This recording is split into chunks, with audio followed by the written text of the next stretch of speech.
peranan kita sebagai orang tua mendidik anak kita? Cuman 2 pembelajarannya.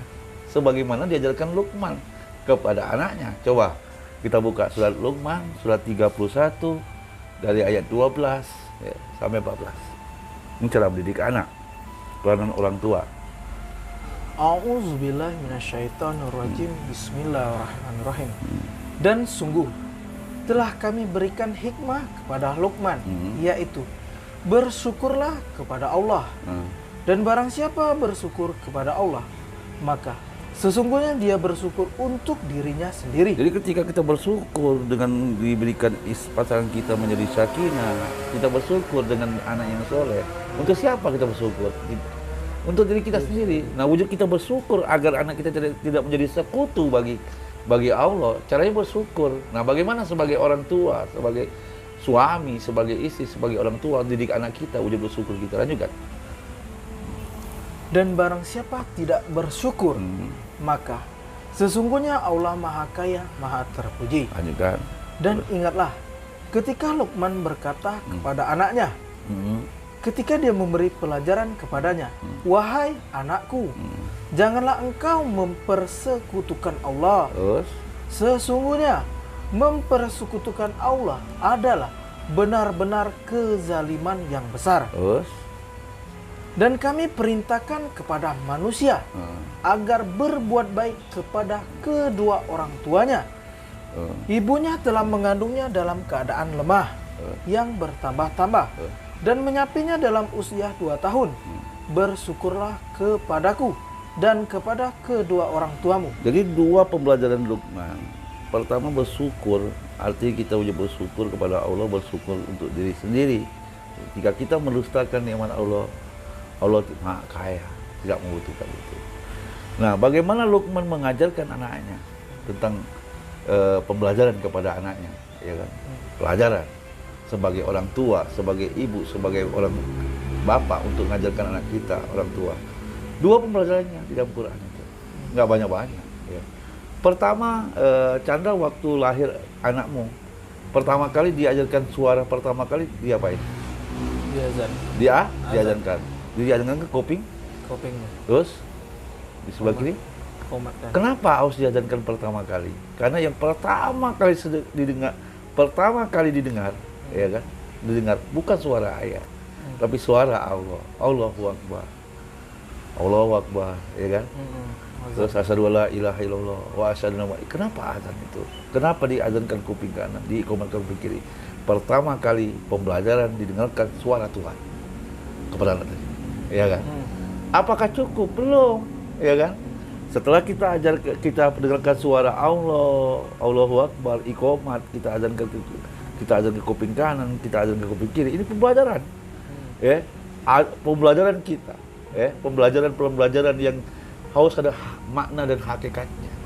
Artinya suara pertama kali bayi ketika keluar dari perut ibunya, anak yang soleh yang semula tadi harus dengarkan namanya kalimat Allah, Tuhan, suara Tuhan yang diajarkan lewat bapaknya tadi. Nah, apakah cukup? Belum. Tapi tugasnya ketika anaknya diajarkan bagaimana tidak mensekutukan Allah. Nah, ajarkan anak kita tidak mensekutukan Allah. Kalau sudah anak lahir, anak sudah menjadi balik, sudah menjadi besar, pertama kenalkan Allah. Nah, kita harus bersyukur.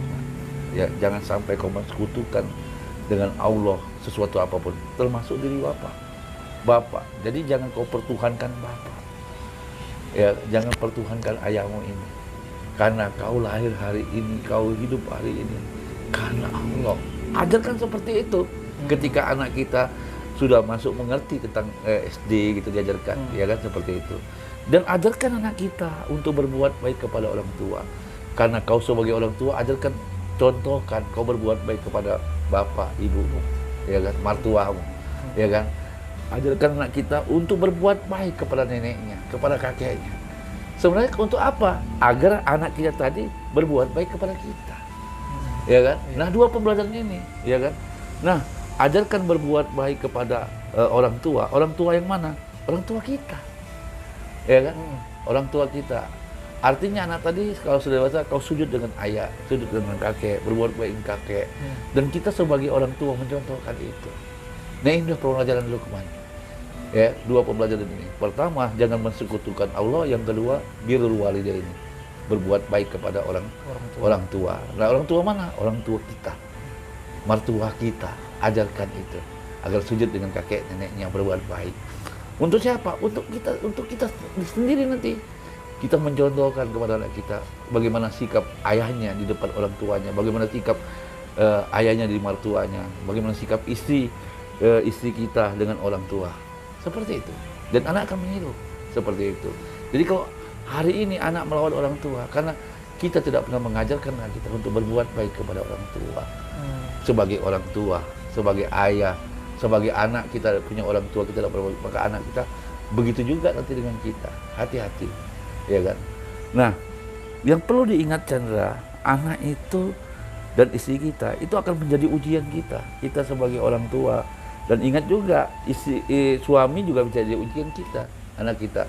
Maka anak dan harta itu menjadi ujian, menjadi fitnah kalau kita tidak mendidiknya dari mulai sejak lahir, ya, bila 90 sampai dari rahim, ya kan, sampai anak kita lahir itu kita ajarkan untuk berbuat baik, untuk tidak mensekutukan Allah dan berbuat baik kepada orang tua. Kenapa?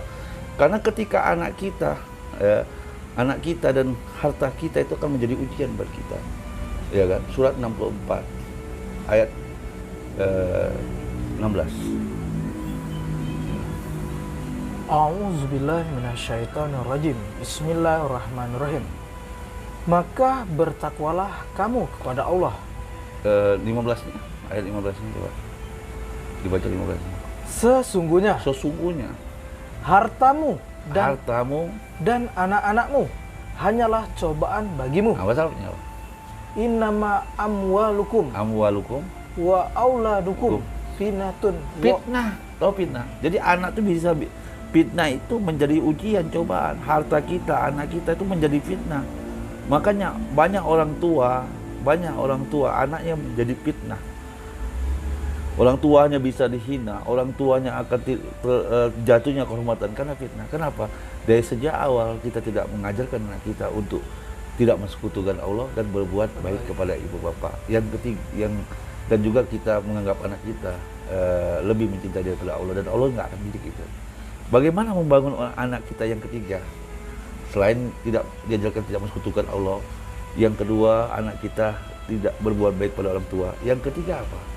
Tanamkan anak kita berbuat baik agar zat kasih sayang Tuhan di dalam hatinya. 1996. Iya, Maryam. A'udzubillahi minasyaitonirrajim. Sungguh orang-orang yang beriman dan mengerjakan kebaikan, kelak Allah yang Maha Pengasih akan menanamkan rasa kasih sayang dalam hati mereka. Nah, jadi untuk menanamkan rasa kasih sayang Tuhan ya di dalam hati itu anak, ya kan, kita diperintahkan oleh Allah untuk mengajarkan anak kita berbuat baik. Nah, kalau kita ajarkan anak kita berbuat baik, dimulai yang paling dekat, ajak berbagi, berbuat baik kepada orang tua, berbuat baik kepada miskin, yatim. Nanti Allah akan menanamkan rasa kasih sayang kepada anak kita. Ya kan? Nah, kalau anak kita sudah terisi Allah Ar-Rahman, Ar-Rahim, maka anak kita otomatis punya rasa kasih sayang dengan orang tua, punya rasa dengan orang tua, bagaimana penderitaan orang tua. Seperti itu, Chan. Ya, paham? Paham. Jadi jelas dalam Quran. Jelas sekali dalam Ya Quran. kan? Jadi jelas sekali metodenya dicontohkan bagaimana Nabi Ibrahim, bagaimana Zakaria, dia berdoa dan mendidik Ibrahim mendidik anaknya dua-duanya jadi nabi. Luar biasa kan? Luar biasa. Nah, contohlah apa yang diceritakan di dalam Al-Quran. Tidak ada. Al-Quran itu sebagai pedoman dan syifa, menjadi contoh, dan orang-orang menjadi tauladan, menjadi contoh-contoh yang terbaik di dalam Quran versinya seperti itu. Oke? Oke, terima kasih Ustaz. Sangat jelas.